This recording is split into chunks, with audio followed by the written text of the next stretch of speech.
All right, here's another mind-blowing synchronicity story. And this involves two books and a dream. It's really cool and interesting. So, I had a dream, and this is weird. I had a dream where I was a woman in the dream, and that's never happened to me. I was a priestess in a dream. And I won't get into the details because that's a whole other story. But I was a woman in a dream, and it never happened to me, and it was a really unique experience. So I woke up and I was like integrating that. Like, wow, like I was a woman in a dream. Weird. Like it was interesting having that perspective of being a female. And then I was listening to an audiobook of Seth Speaks by Jane Roberts, which is a channeled book by this entity, I guess you would call it, named Seth. And I was in the middle of listening to it over the course of a few days, and after that dream, like mid-morning, I put on that audiobook, and the chapter that started was all about that exact same thing, dreams. And then there was a part dedicated to being other genders in dreams. And like I almost fell on the floor in astonishment, because I'm like, what? Like, I had that dream last night where I was a woman, I was a priestess.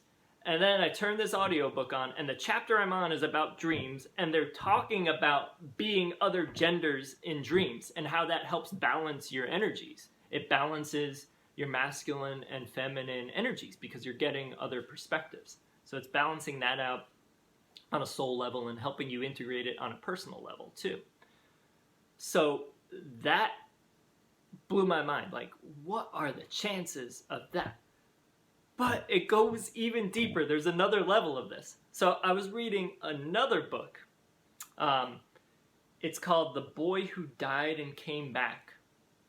And this book is all about like this guy who he does a lot of work in dreams and like shamanic work in dreams and all that kind of stuff.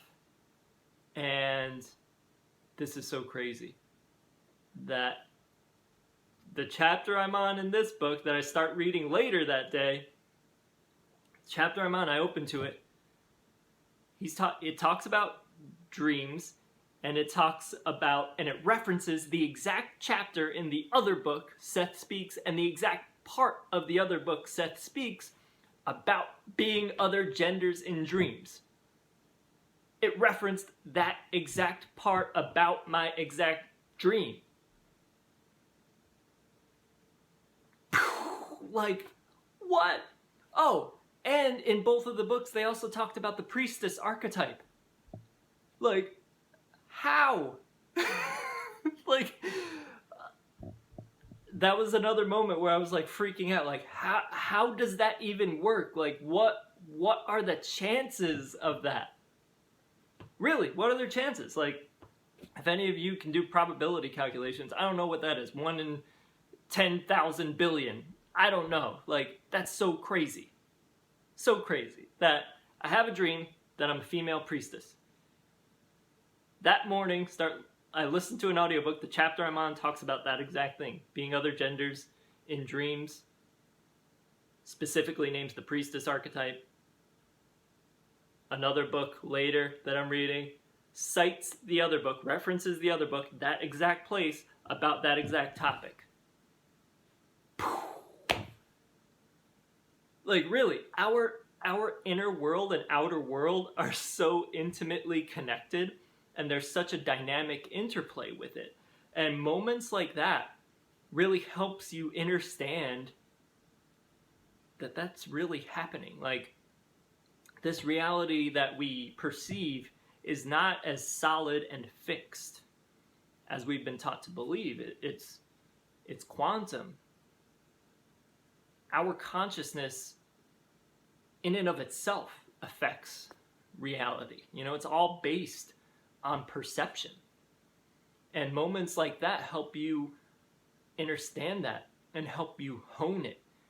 Because humanity on Earth right now, we're very naive to this, and we're in like almost like preschool stage, or even before, like like toddler stage of this kind of awareness, with being able to first of all observe what's going on with our thoughts and emotions, which most people are completely oblivious to so many of their thoughts and emotions.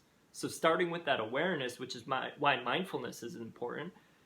And then as you grow that awareness and sharpen that awareness, then you can start to focus that. And then you can start to notice how those thoughts actually relate to the world around you, and start to see the themes, the connection themes. And that's where you start to be aware of synchronicities, because you're being aware of that inner-outer connection.